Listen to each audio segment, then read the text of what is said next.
एक राजा की बेटी की शादी होनी थी।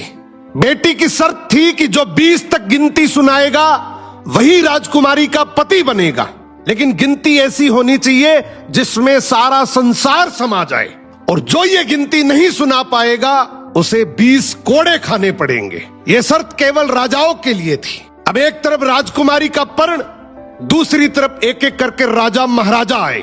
राजा ने दावत का आयोजन भी किया, मिठाई और विभिन्न पकवान भी तैयार किए।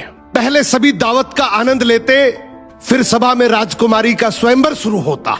एक से बढ़कर एक राजा महाराजा आते हैं, सभी गिनती सुनाते हैं जो उन्होंने पढ़ी हुई थी, लेकिन कोई भी ऐसी गिनती नहीं सुना पाया जिससे राजकुमारी संतुष्ट हो जाए।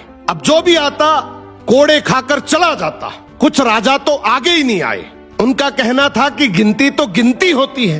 राजकुमारी पागल हो गई, केवल हम सबकी बेइज्जती करवाना चाहती है। ये सब नजारा देखकर एक हलवाई हंसने लगा, बोला, डूब मरो राजाओं, आप सबको 20 तक की गिनती नहीं आती। ये सुनकर सभी राजाओं ने उसे दंड देने को कहा। राजा ने उससे पूछा, क्या तुम गिनती जानते हो? यदि जानते हो तो सुनाओ। हलवाई बोला, हे राजन, यदि मैंने गिनती सुनाई तो क्या राजकुमारी मुझसे शादी करेगी, क्योंकि मैं आपके बराबर का नहीं हूं।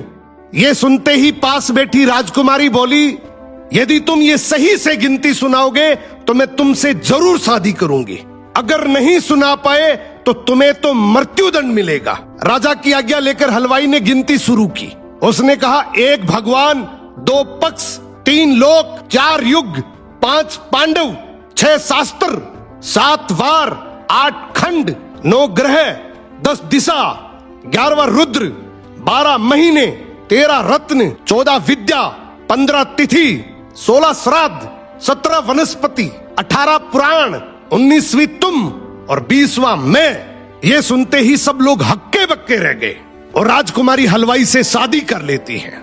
इस गिनती में संसार की सारी वस्तुएं मौजूद हैं। तो जिंदगी में याद रखना, शिक्षा से बड़ा तजुर्बा होता है, डिग्री से ज्यादा अनुभव जरूरी है।